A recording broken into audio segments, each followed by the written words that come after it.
गुरुदेवाय नमः। आप सभी को हमारा सादर प्रणाम।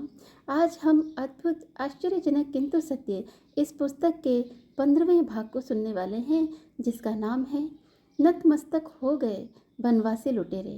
तो आइए इसे आरंभ करने से पूर्व हम परम पूज्य गुरुदेव जी, वंदनीय माता जी और माँ गायत्री को हृदय से प्रणाम करते हैं और इसे आरंभ करते हैं। शांति कुंज हरिद्वार में सन 1989 ईस्वी में विचार क्रांति के प्रसार के लिए एक स्कूटर टोली बनाई गई।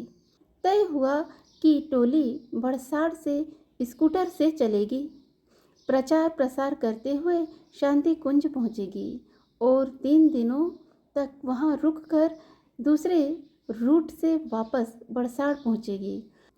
पूरी यात्रा 25 दिनों की थी। पहले तो टोली में 25 लोगों का जाना तय हुआ था, लेकिन कई कारणों से अंततः 9 व्यक्ति की टोली बनाई गई। 22 अप्रैल को यात्रा शुरू हुई। 4 स्कूटरों पर 2-2 व्यक्ति और एक स्कूटर पर एक अकेला आदमी। सभी इस भाव से भरे थे कि अकेले आदमी वाले स्कूटर पर पूज्य गुरुदेव सूक्ष्म रूप से बैठे हैं। टोली जहाँ जहाँ रुकी वहाँ सभी प्रज्ञा परिजनों का भव्य स्वागत हुआ। सभी अमदा में रात्रि विश्राम के लिए रुके। वहाँ के लोगों द्वारा किए गए स्वागत सत्कार से सभी गदगद हो गए। एक ने तो इस आशय का पत्र लिखकर घर भेज दिया कि रास्ते पर हमने जो देखा जाना है, जिस तरह से समादृष्ट हुए हैं, उसके बाद जीवन में कुछ देखने पाने की इच्छा शेष नहीं रह गई है। अब हम यदि जीवित ना भी लौटे तो कोई अफसोस नहीं होगा। आप लोग भी चिंता मत करना।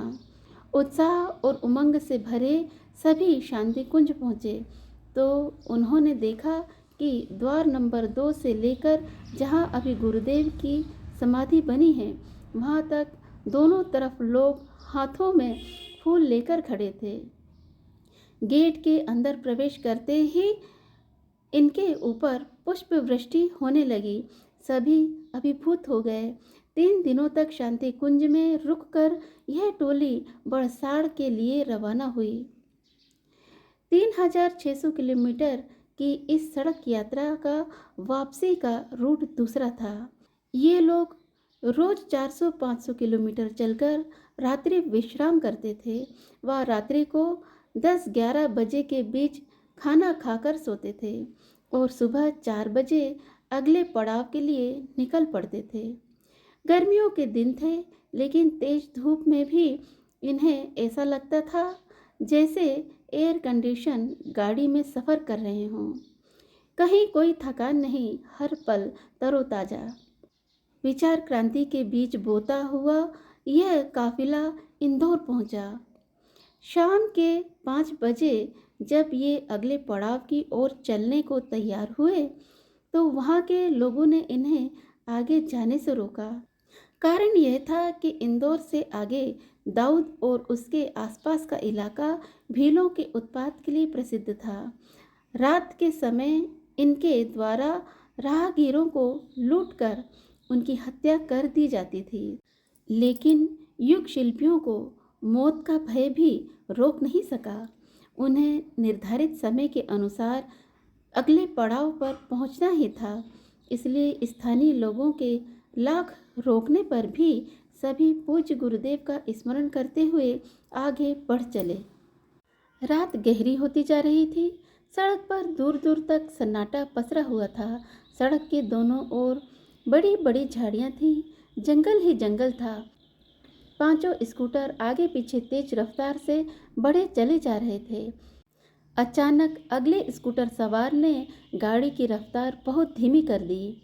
उसने हेडलाइट की रोशनी में यह देख लिया था कि सड़क पर एक छोर से दूसरे छोर तक बड़े बड़े पत्थर रखे हुए हैं। धीमी गति से बढ़ते हुए उसने दोनों तरफ आंखें गड़ा कर देखा। दाएं बाएं तहमद लपेटे हुए कुछ लोग नंगे बदन खड़े थे, सबके हाथ में तीर कमान। स्कूटर सवार ने स्कूटर नहीं रोका। आंखें बंद करके पूज्य गुरुदेव से जीवन रक्षा की गुहार करते हुए उसने स्कूटर की रफ्तार बढ़ाई और दांत भींचकर 2 पत्थरों के बीच से स्कूटर निकाल ले गया। अगले सवार को सुरक्षित निकलते देखकर पीछे आ रहे स्कूटर सवार का हौसला बढ़ा। उसने स्कूटर का हैंडल हल्के से दाएं बाएं घुमाकर हेडलाइट की रोशनी सड़क के दोनों ओर डाली। उसने देखा दोनों ओर 30-40 के करीब लुटेरे खड़े हैं। सबके नंगे कंधों पर धनुष हैं। सबने सिर झुकाकर हाथ जोड़ रखा है। सभी स्कूटर सवार एक एक कर सुरक्षित निकल गए। कुछ दूर जाकर सभी एक जगह रुके। एक दूसरे से कहने लगे, लुटेरे भीलों से बचकर निकल पाना परम पूज्य गुरुदेव की कृपा से संभव हुआ है। एक ने कहा, गुरुदेव की महिमा असीम है। उनकी कृपा से एक साथ एक ही क्षण में इतने सारे अंगुली मालों का विचार परिवर्तन हो गया। संभारा EMD शांति कुंज, हरिद्वार, उत्तराखंड। तो आज के लिए केवल इतना ही। इसके आगे हम फिर मिलेंगे इसकी अगली वीडियो में, जिसका नाम होगा तुम सदा रहते साथ हमारे। यदि हम परम पूज्य गुरुदेव जी, वंदनीय माता जी और माँ गायत्री या फिर अपने इष्ट देव जिनके प्रति हम श्रद्धा और विश्वास रखते हैं, उनकी निकटता अनुभव करते हैं, उन पर विश्वास रखते हैं और उनसे ये प्रार्थना करते हैं कि वे हमारे साथ हर पथ पर होंगे। जिस प्रकार जो अकेले स्कूटर सवार थे, उनकी पीछे की सीट पर गुरुदेव बैठे हैं, ऐसा विचार करके ये यात्री आगे बढ़े थे। ऐसा ही विचार हम अपने हर पथ पे आगे बढ़ने से पूर्व यदि करते हैं, उन्हें साथ रहने के लिए प्रार्थना करते हैं, तो विश्वास मानिए कि हमारे किसी भी कार्य में किसी भी तरह से कोई भी बाधा उत्पन्न नहीं होगी। और यदि उत्पन्न हो भी जाती है तो उसका निपटारा भी शीघ्र अतिशीघ्र होगा, क्योंकि जो कर्म फल हैं वो तो हमें भोगने ही पड़ते हैं। हमने सुना था कि जिन्हें कभी जेल जाना था, उनके हाथों में गुरुदेव ने लोहे के छल्ले पहना दिए थे और उनका वो कर्म फल कट गया था।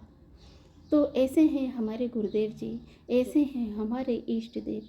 यदि हम भी इसी बात का अनुसरण करते हैं तो विश्वास मानिए कि हर पथ पर हमें सफलता अवश्य ही मिलेगी। तो आज के लिए केवल इतना ही।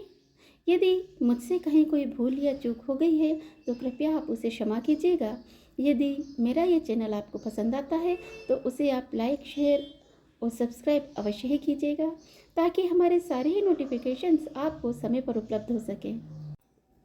तो जाने से पूर्व आइए हम परम पूज्य गुरुदेव जी, वंदनीय माता जी और माँ गायत्री को एक बार पुनः हृदय से प्रणाम करते हैं और उन्हें शत शत नमन करते हैं और आपसे आज्ञा लेते हैं। तो आज के लिए केवल इतना ही। अगली बार मिलने तक आप सभी को हमारा सादर प्रणाम।